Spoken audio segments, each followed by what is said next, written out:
Straight ahead on our news weekend, the Progressive Liberal Party hosting a massive walkabout in the Golden Isles constituency, while the Coalition of Independents hosts a motorcade dubbed the Blackout. Those stories straight ahead. Plus, support continues for the suspended veteran nurse. A leader of the COI and a veteran unionist weigh in. And later, 'tis the season to be jolly and to give back.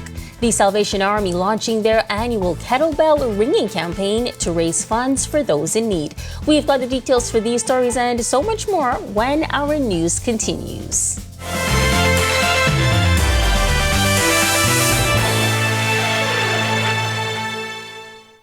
This is Our News Weekend. Thank you so much for joining us. I'm Megan Shepard. Election fever and campaigning efforts in high gear this morning as candidates vying to represent Golden Isles hit the ground running bright and early. Our Danielle Miller attended both efforts, but getting us started tonight, the Progressive Liberal Party holding a Ground Day event aimed at canvassing and connecting with voters. And as we hear in this report, it was a strong display of party support. The vehicles are lined off here at the PLP headquarters in the Golden Isles constituency as supporters of the party galvanized behind their candidate, Darren Pickstock, as they canvassed the area ahead of the by-election. It was a busy morning at the Progressive Liberal Party's Golden Isles headquarters. Dozens of hats, shirts, and other paraphernalia handed out to supporters as complimentary breakfast was served, all in preparation for the day's walkabout. Buses arrived and feet hit the pavement. A wave of blue washed the streets. Prominent businessmen and party members, Pia Glover Roll, Jo Beth Colby Davis, and Sebas Bastian, all joining supporters as they canvassed the constituency.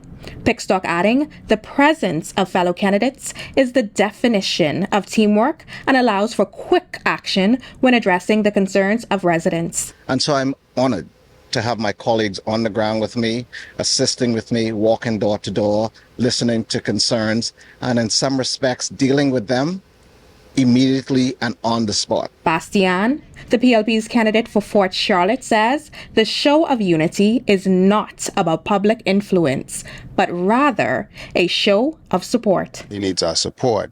Golden Isles is the largest constituency in the country, one of the largest, with almost 8,000 registered voters.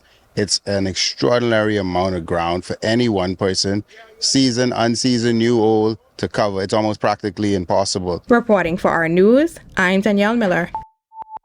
And with just hours to gain the majority of the almost 300 votes up for grabs in the upcoming advanced poll, the Coalition of Independents also taking their message of change to the community. Our Danielle Miller also has the highlights from the COI's Blackout Motorcade. Cars are driving down Bacardi Road to Coral Harbor Park, where the COI will meet for a grill and chill following their motorcade on Saturday afternoon. The sounds of horns and the chants from dozens of supporters sounding the alarm to residents that the Coalition of Independents was on the move. Candidate Brian Roll says the endorsement from the party members and support of residents have been encouraging. To see the people really leaning towards me and giving me their support, it's just totally overwhelming. And I'm very, very appreciative. And it's obvious that the people see the movement that the Coalition of Independents is making. Party leader Lincoln Bain confident that Roll will be victorious. He says he's not surprised by the turnout. We think that the people want change in this country, and that's why so many Bahamians have come forward. I think it was a massive motorcade I've used witness. The Blackout Motorcade, originally scheduled to begin at Gladstone Road and end on Coral Harbor Park, had to be diverted. Bain says he believes victimization was the cause of their pivot to an open lot on Carmichael Road. Not only did they not let us use Coral Harbor Park, they didn't let us use any park. They told us that we couldn't use any park in the Golden Isles constituency. And I think that was shameful for them to do that. This is a democratic process. And even if you know elections are coming up, you need to have fair play. Reporting for Our News, I'm Danielle Miller. All right, thanks so much for that, Danielle. Meantime, a former deputy leader of the Coalition of Independents and party candidate for Bamboo Town, Maria Daxon, filing a lawsuit against executive chairman of the Bahamas Agricultural and Industrial Corporation, Darren Pickstock. The suit is to account for how BAIC spends taxpayer money. The lawsuit claims that BAIC has failed to keep proper records of all its financial transactions, prepare yearly financial statements in the format required by the Minister of Finance, and to have the accounts independently audited annually.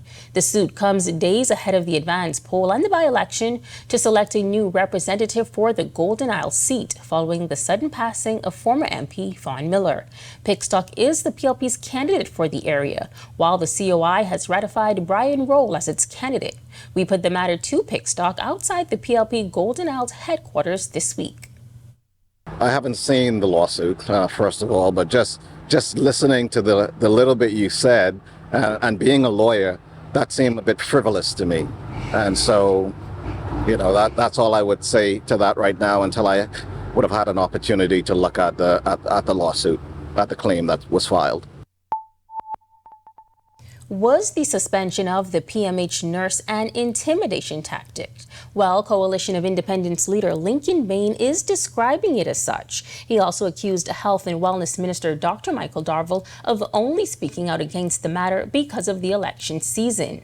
Veteran nurse Pearl Williams was suspended for 10 days following a viral social media video where she decried conditions at the Princess Margaret Hospital. Bain says Williams should sue the PHA. I am calling on that nurse I've been trying to reach out to her, but I'm calling on that nurse to sue the government so that this doesn't happen to anyone else. That's the next stand that needs to be taken. They're going to keep doing it unless we take action. She has a duty to sue them now because of what they did to her. The Bahamas Nurses Union also defending the veteran nurse. President Muriel Lightbourne said a suspension wasn't necessary, and she called on government to revisit nurse suspension policies. Meanwhile, Bain says the suspended nurse has become a hero. The suspension is an intimidation tactic, and I think it's kind of Gestapo-ish, and that it needs to stop. I think that the Dr. Darville knew about the previous situation with another nurse, and he did nothing, and he said nothing. But now, because elections are coming, I guess he's forced to say something, pretend like he's interested. But what happened to that nurse should never happen. We all have a duty as Bahamian citizens to make sure that the health and safety of our citizens is paramount. And Bahamas Public Services Union President Kimsley Ferguson is also calling for that suspension of veteran nurse Pearl Williams to be rescinded. The action taken after that video pleading for the Prime Minister to address issues at the hospital went viral. She pointed to leaky roofs, a medical supply shortage, and rodent infestation. Ferguson, speaking to reporters on the sidelines of another protest at the University of the Bahamas this week, says the nurse is not wrong for what she did. Again, if the work environment is not conducive, then persons have the opportunity and privilege to express themselves. I would have listened to the nurse's voice note. I didn't see anything wrong with what she would have said. And with the power and popularity of social media where anyone can air their grievances for the world to see, could this suspension set a precedent of the voices of concerned workers being silenced? While the B in Bahamas Public Services Union says Bahamas, it also speaks for bold.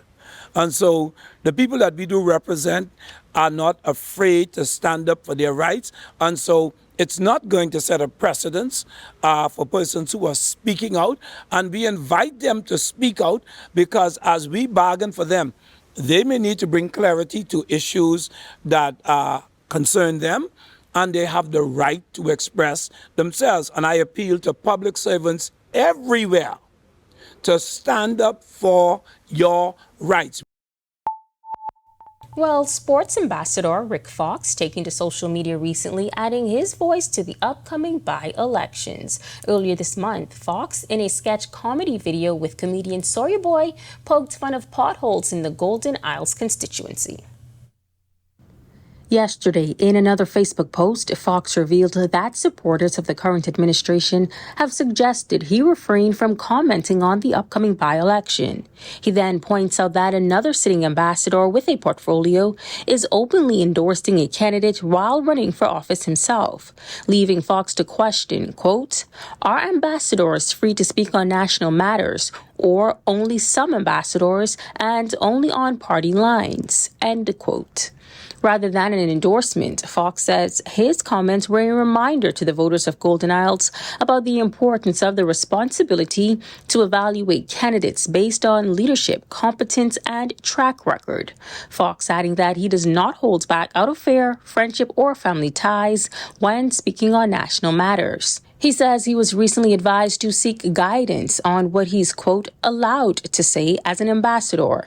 He continues that, quote, "If silly season now requires placing party interests above the national interests, that will be a complete departure from what the Prime Minister communicated to me. If that ever becomes the expectation, he can call me in and ask for my resignation directly," end quote. Fox reiterates that as ambassador, he will work with and for all Bahamians, not as a political ally, but as a citizen who wants better for the country. When our news weekend comes back from the break, preserving culture in the Caribbean, how the AMMC's latest move is helping the National Museum of the Bahamas gain traction in the region. Plus, the nostalgic sounds of bells ringing and the sight of a red kettlebell, two symbols that we are officially in the season of giving. More on the Salvation Army's tradition when our news weekend returns. I see trees of green, red roses too. I see them blue for me and you, and I say to myself,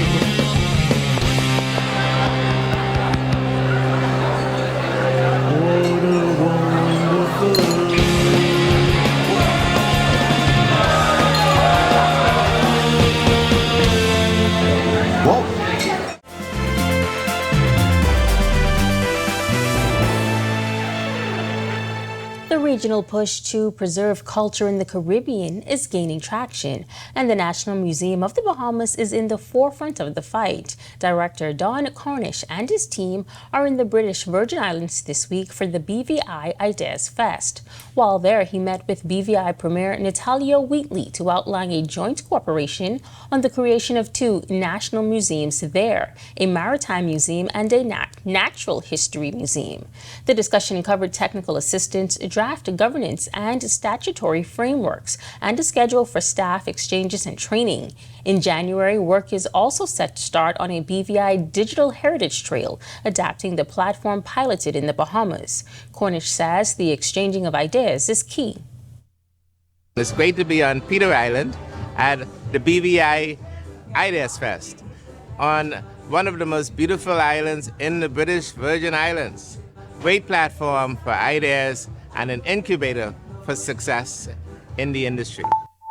While we all know the familiar ding, the sounds of bells ringing is one of the biggest signs that the holiday season has started. It's a sound that calls people to spread Christmas joy to those in need. And the Salvation Army is launching their annual bell ringing Red Kettle campaign. Divisional Commander Rudolph Mio says this year they're looking to raise $200,000. Mio says the money raised will go towards feeding hundreds of people locally, as well as helping relief and recovery efforts in Jamaica following Monster Storm Melissa.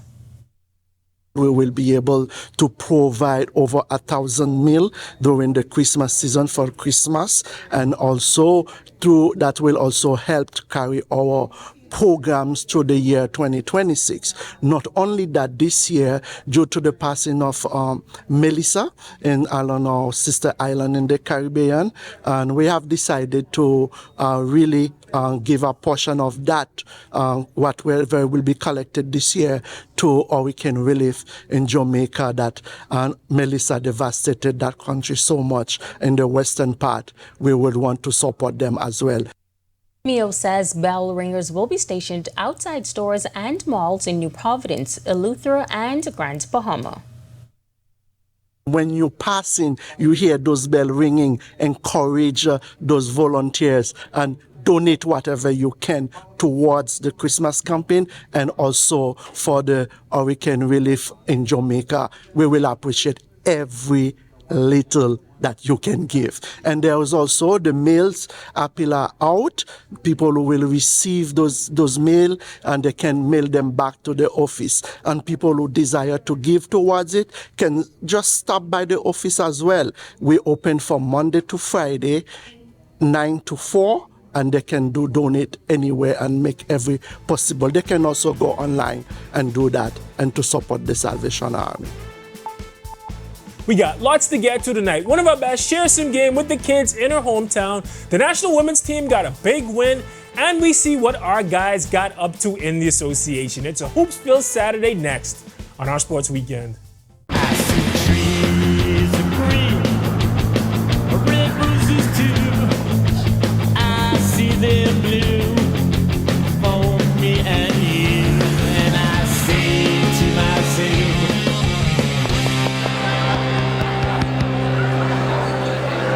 what a wonderful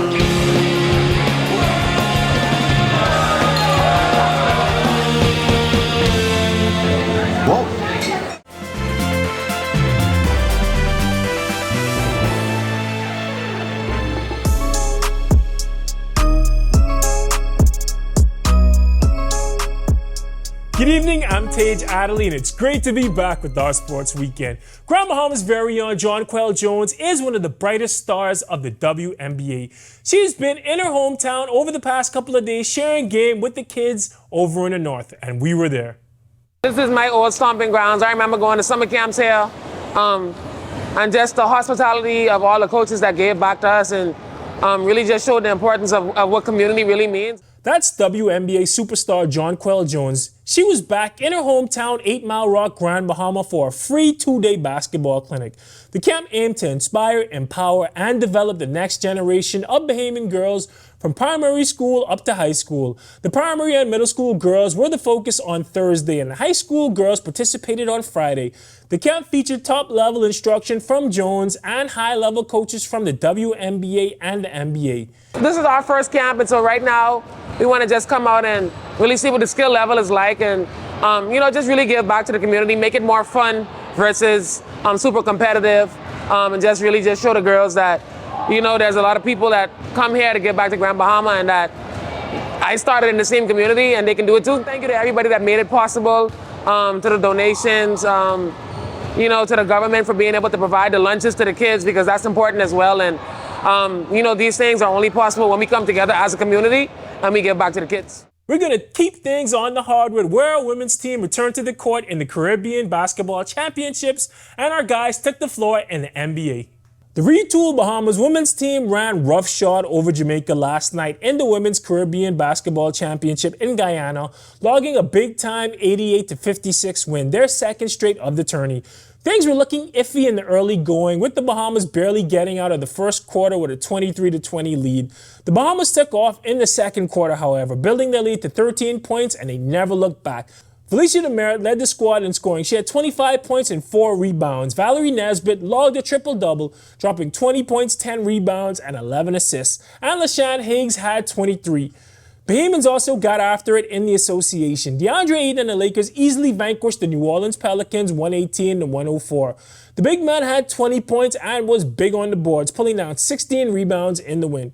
Vijay Edgecombe had 18 points and 7 rebounds as his Philadelphia 76ers lost 114-105 to the Detroit Pistons. Buddy Hield played less than a minute and missed his only shot as his Golden State Warriors beat the San Antonio Spurs 109-108 behind 49 points and some last-minute heroics from Steph Curry. And Klay Thompson came off the bench for 13 in his Dallas Mavericks 133-127 loss to the LA Clippers. And the women played their group finale tomorrow against the USVI, and Ayton and the Lakers will have their hands full with Giannis and the Bucks. That game starts in a couple of minutes. We'll get into that. Until then, I'm Tage Adderley, and this is Our Sports Weekend. I'll see you tomorrow night. On the other side of this break, Ian McKenzie has a look at temperatures across the country. Could we see the cold front continue or warmer temperatures? We've got the answers right after this quick break. Stick with us. trees of green, red roses too.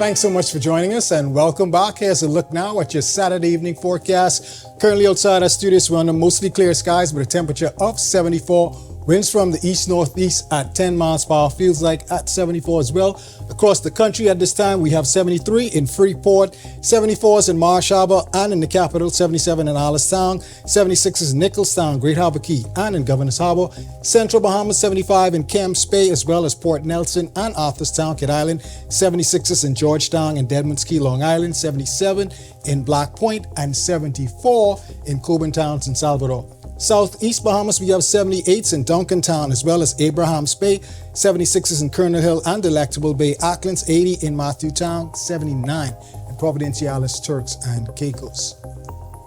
Take a look now at our satellite and radar composite. At this time, we do have some clouds, not much in terms of shower activity. We do have a stall of frontal boundary starting to retrogress or move further towards the southeast rather and away from our area. That should spell high pressure building across our area, stable conditions pretty much into the start of the work week. Taking a look now at the tropics where we have pretty much no tropical cyclone formation expected during the next 7 days. So that spells good news as we continue to end this active hurricane season. Boating forecast right now, all areas there is a slight risk of rip currents out there for you swimmers. Winds variable at 5 to 10 knot seas, 1 to 3 but up to 5 feet offshore, meaning the southeast Bahamas and those northeasterly swells. Low tide at 10:39 p.m., high tide at 4:57 a.m. tomorrow. In your extended forecast, gorgeous conditions, stable conditions pretty much throughout the course of the week. There is a frontal boundary expected to clip just the northern Bahamas around Monday, Tuesday, but outside of that, high pressure is the dominant feature, stable conditions, comfortable temperatures, low 80s with daytime highs, upper 60s, low 70s for your overnight lows. That's a wrap on your forecast. Make it a great, safe, productive night, everyone. Thanks so much, Ian. Well, be sure to join our news on Monday starting at 8 a.m. for coverage of the advanced poll in Golden Isles. Follow us on your favorite social media platforms and then tune in for a special broadcast of our news at 7 p.m. and 7:30. And with that, we thank you so much for joining us for our news weekend. On behalf of the entire team, I'm Megan Shepard. Have a safe and wonderful evening.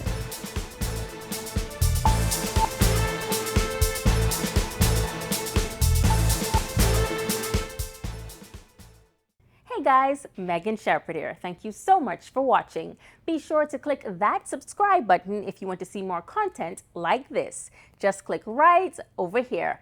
And don't forget to turn on your notifications so you stay up to date with content like this from the team you already trust.